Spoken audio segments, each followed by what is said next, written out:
Hello and welcome to Impact the Borough, a podcast from the Greensboro Chamber of Commerce. I'm Brent Christensen, President and CEO of the Greensboro Chamber of Commerce. Each week, a Chamber staff member will sit down with a guest to discuss what we're doing to start and grow businesses, create quality jobs, develop our workforce, and tell the inspiring story of Greensboro to the world. This podcast is brought to you by Truliant Federal Credit Union, a modern, mission-driven financial institution focused on the needs of its members, the businesses it serves, and our community. With 5 locations in Guilford County, including a dedicated commercial lending office at Friendly Center and a highly rated mobile banking app, Truliant makes it their business to help you grow yours. Visit Truliant.org for more information. This week we hosted our annual State of Our Community event virtually. Since much has happened in 2020, we couldn't pick just one keynote speaker. Instead, we assembled a powerhouse lineup that included Dr. Mandy Cohen from the North Carolina Department of Health and Human Services, Tom Barkin from the Richmond Fed, Superintendent Sharon Contreras, Terry Aiken from Cone Health, and several others. They touched on topics from COVID-19 to racial inequity to unemployment. In just a moment, we'll share some of the highlights from the program. Because the event was virtual, you can still watch the whole thing, even if you didn't buy a ticket in advance. Just go to greensboro.org/SOOC2020 to register. The cost is $30 for chamber members and $45 for non-members. And now, here's a little teaser of what you can expect.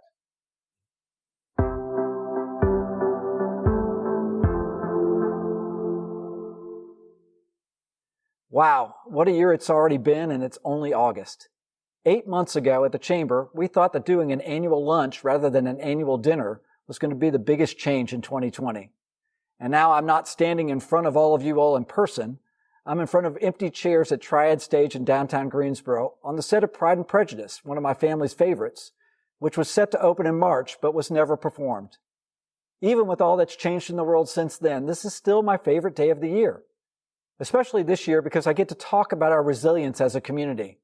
Neighbors helping neighbors and standing up for what is right.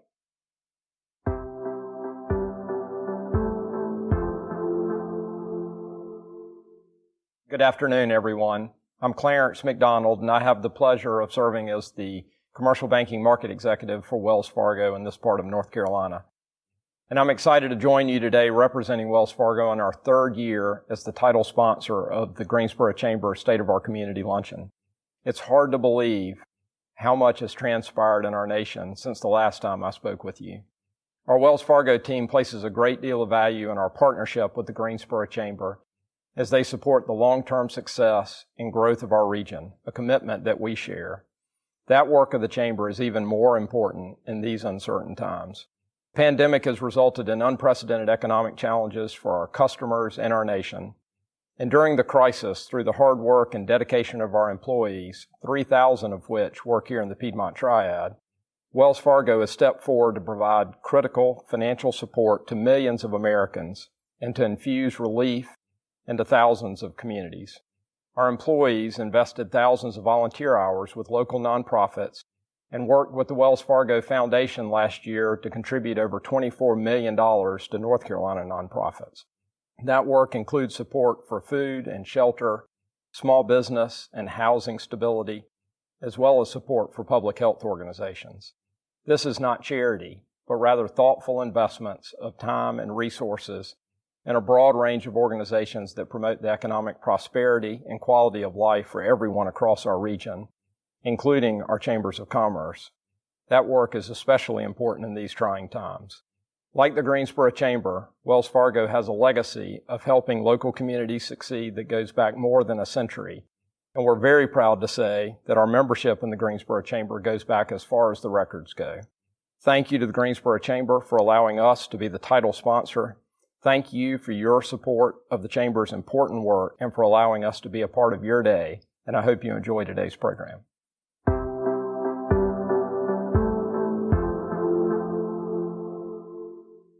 Our first speaker of the day, while he doesn't have a crystal ball, can help us as a community see what our economic recovery might look like. Tom Barkin is the President and Chief Executive Officer of the Richmond Fed. If you were with us in November 2019 for our Economic Forecast Luncheon, you saw Tom in person. However, since Tom is based in Virginia, he joined us by Zoom late last week with a few members of our board for a Q&A session. It's great to be with everybody. The last time I was with the Chamber in Greensboro was in November. And, what I told you then is what I'll repeat now, which is my background's a little different than most Fed presidents. I spent 30 years in business, so I hope you'll find my views interesting and relevant. I will say I speak for myself and not for the entire FOMC, and that frees me up to allow your questioners to ask whatever they want. I was asked to talk about the economic recovery. I might just start with the economy today, and I like to say there are two economies. There's the one we see in the numbers, but there's also the one we might see if we didn't have these unprecedented levels of fiscal and monetary stimulus. Now, the numbers are sobering enough. Unemployment's 10%. That's better than the 15% we saw in April, but it's still basically equivalent to where we were at the depths of the Great Recession in 2009. There are 13 million more Americans out of work than there were before the virus hit us. And of course, that's hit leisure and hospitality the most. They're down in the high 20s. But with the exception of a few businesses that serve people who are sheltering at home, like furniture or online or grocery, most businesses are still down 5 to 10%. And those job losses have hit disproportionately people of color, which is a topic that's unfortunately painfully tangible right now. Second quarter GDP was down 33%. That's 3 times worse than the previous high in what's been a 73-year series. Those numbers, of course, were driven by the shutdown and its impact on the personal services sector. But the economy's been open 3 months now, and you can see real progress in the real-time data that we track. Card spending is almost back to last year's levels. It was down in the high 20s in early April. Durables demand is strong and potentially even outpacing supply. But as the virus has resurged over the last couple of months, you definitely see a flattening of that curve. People talk about whether it's a V or not. I think of it more as a square root sign where we came back quickly, but it's kind of flat since then. Please don't call me a nerd for using square root sign as my metric. Consumer sentiment's taken a step back. Hours worked by hourly employees have plateaued and even started to decline. Job postings have dropped after nearly climbing back to year-ago levels. So those are the numbers you see. Imagine where we'd be, though, if you didn't have the stimulus. I mean, unemployment's 10%, but personal income is actually up. And of course, that's because of the transfer payments. Credit card standings are down, which is not what you see in a downturn. Evictions have been delayed. Personal loans have been given forbearance. Small business bankruptcies have been averted by the PPP. Offices are empty, but leases are being paid. Movie theaters and cruise lines have shuttered, but are still able to access the capital markets.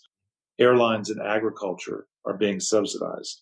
So net, this fiscal stimulus we've gotten has been critical in avoiding even worse outcomes. So where do we go from here? Well, obviously that all depends on the virus. Unfortunately, it hasn't been deterred by warmer weather, obviously. It does seem that the growth in new cases has moderated in the last couple of weeks, but it's pretty hard to predict the shape of the curve. I talked to folks who say we'll have a vaccine sometime in the late fall and it'll get rolled out in the first quarter. And of course, that would be great. I talked to others who say we're going to have a second wave and, will that overwhelm the economy? Or are we going to live with some middle ground where the virus persists, but we come up with methods, whether they be masks or otherwise, to be able to handle the infection risk? Similarly, it's hard to predict the path forward on stimulus. Are these executive orders going to deliver enough to get us to the other side? Are Congress and the White House going to be able to agree?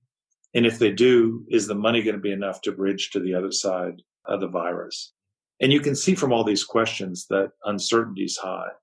And in particular, I'd point to uncertainty in 3 places.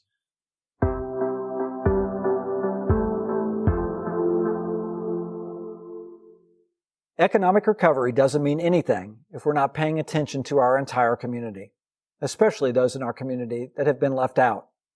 Back in June, with the death of George Floyd, our country as a whole began to look at issues of injustice and systemic racism. We reached out to our friends at the Greensboro Public Library and created the One City, One Film program so that all of us could watch the film, The Hate U Give. That way, we could begin the conversation about systemic racism, policing, and other issues that affect us all here in Greensboro. That was just one program, and we know we're far from done with this topic. We are committed to looking at the issues facing our community through the lens of equity. None of our topics today are in a bubble. Each takes on a different meaning when we consider how each of our residents of Greensboro are impacted. Today, we are excited to have two leaders in our community with us to shed some light on small business economic recovery and the issue of access to capital within the Black community. Ivan Canada is the Executive Director of NCCJ, a human relations organization working to build communities free of bias, bigotry, and racism by promoting understanding and respect among all cultures, races, and religions. Wilson Lester is the Executive Director at Piedmont Business Capital, a community development financial institution, or CDFI, that through flexible financial products and sound advice creates opportunities to make socially responsible investments that revitalize communities in the Piedmont area of North Carolina. I'm thrilled that they were able to take the time with us today, and I asked them to take it away. Go ahead, Ivan and Wilson. Well, Wilson, I am thrilled that you and I get to share the stage today to have a conversation that I know is extremely important to both of us personally, professionally. And I want to jump off this conversation, I think, by starting to talk and frame the conversation around what do we mean when we talk about equity. It's a word that gets tossed around a lot right now. Mm-hmm. Sometimes it can be seen as a buzzword, right?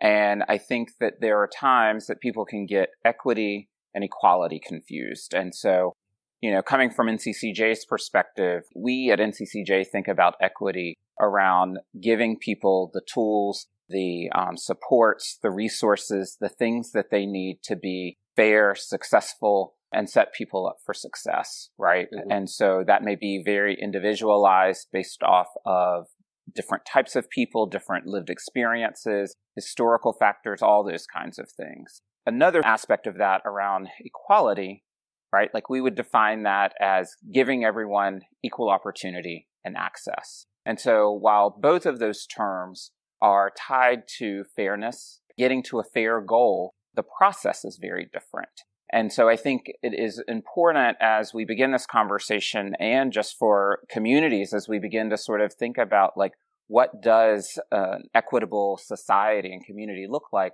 that we've really got to get clear on what that is. So based off what I've shared so far, what would you sort of add to that? Any other kind of nuances that you would bring up? No, I think what you said was really important, and I agree with it 100%. I think the illustration to it, and there's been several out there that you can research, but if you compare the majority of America to the BIPOC population in America, and particularly African Americans, think as if we're running a 10-lap race. And the parameters are who finishes the 10-lap race first. For African Americans in this country, we waited hundreds of years before we started running the race. So folks were able to make 6 laps around the track before African Americans and then subsequently other people of color that live and have come to this country are held to needing a boost in order to get to a point where we can finish the race at the same time. It's not that we don't want anybody to not finish the race. I think all of us collectively want to see people reach the same goal. But being able to get there in a way that will be effective for generations of people right now require an accelerant.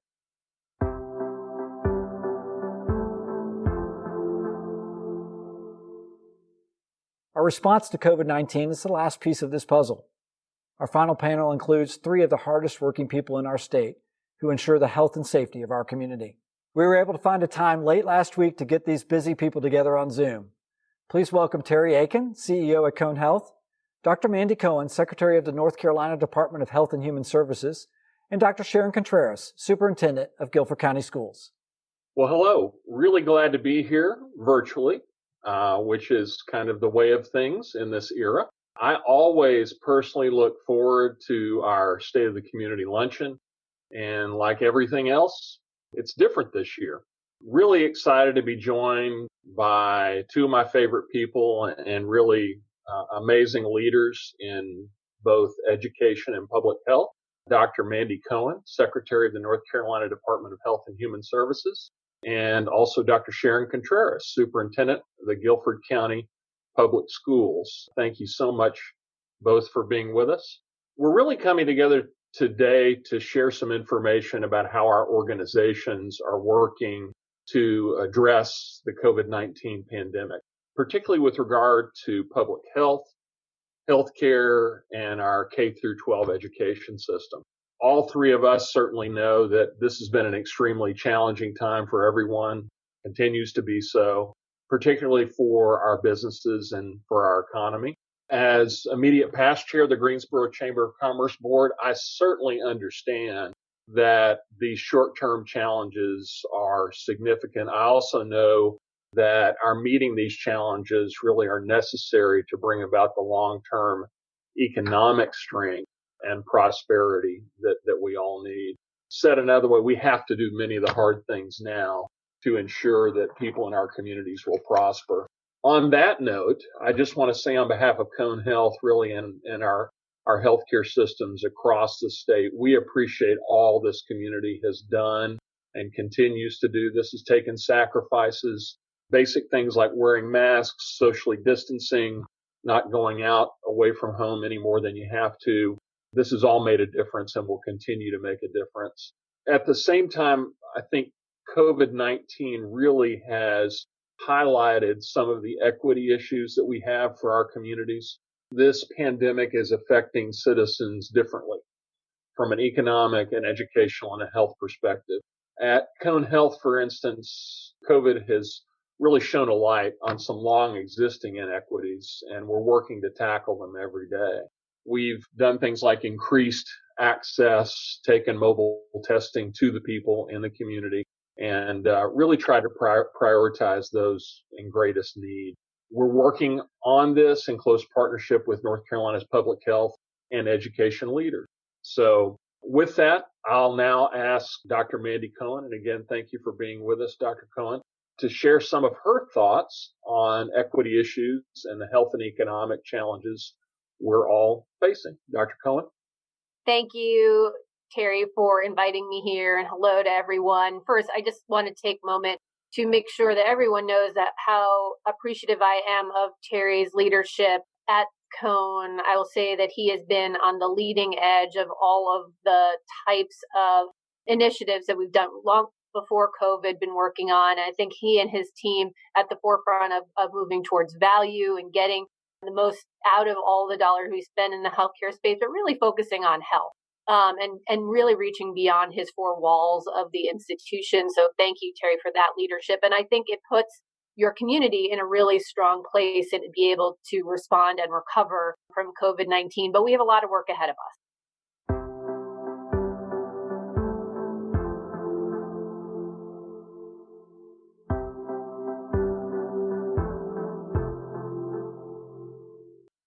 Weren't those folks great?